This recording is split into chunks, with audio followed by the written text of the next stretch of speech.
आत्मा ही दृश्य रूप होकर दिखता है, आत्मा ही दृष्टा रूप है, दूसरी वस्तु कुछ नहीं। अपना अनुभव ही जगत रूप होकर दिखता है। वह अनुभव आकाश सम शांत रूप, अनंत और अखंड सदा ज्यों का त्यों है।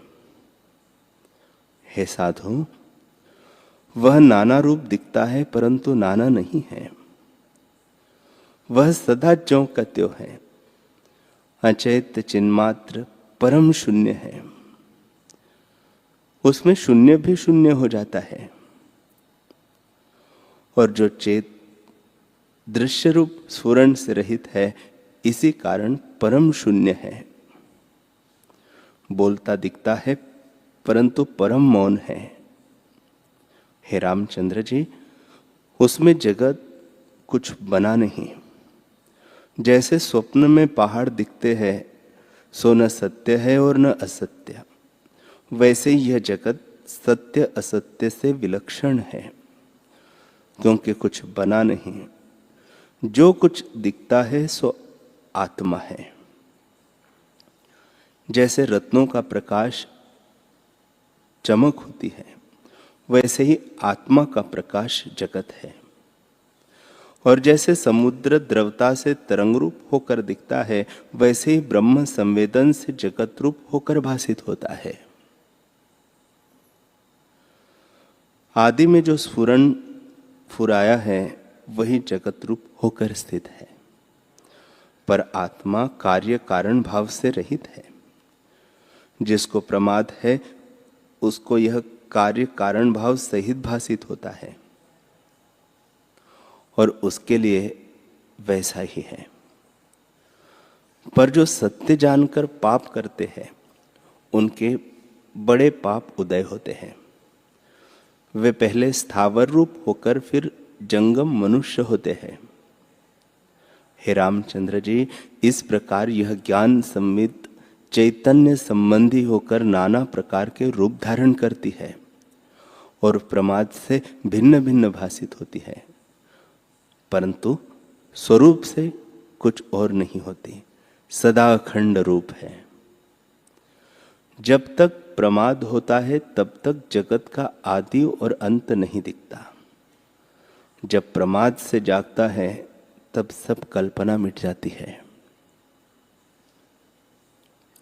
हे रामचंद्र जी,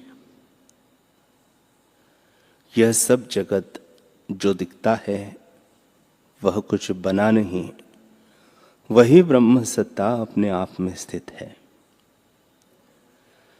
जब जागृत अवस्था का अनुभव होता है और सुषुप्ति आती है, तब उसमें न शुभ की कल्पना रहती है और न अशुभ की।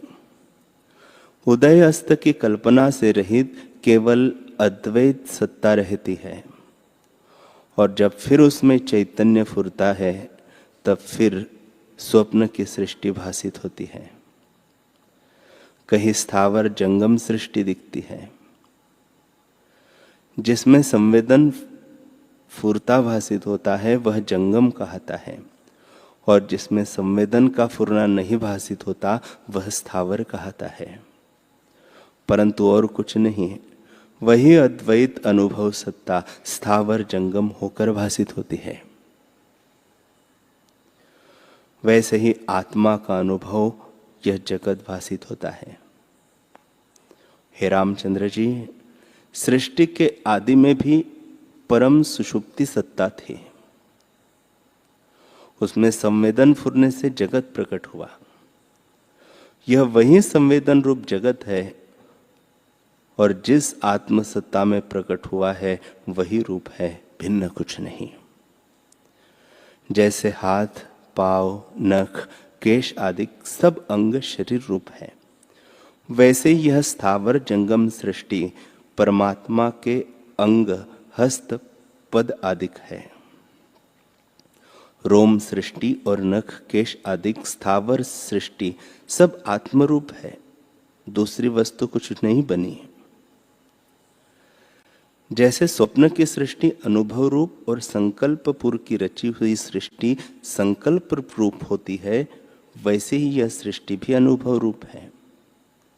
और किसी कारण से नहीं उपजे, इससे ब्रह्म रूप ही है। ब्रह्म के सूक्ष्म अणु में सृष्टि उपजी है, सो उसका क्या रूप है? ब्रह्म ही सृष्टि है और सृष्टि ही ब्रह्म है। ब्रह्म और जगत में भेद कुछ नहीं, परंतु अज्ञान निद्रा से भिन्न भिन्न भासित होता है।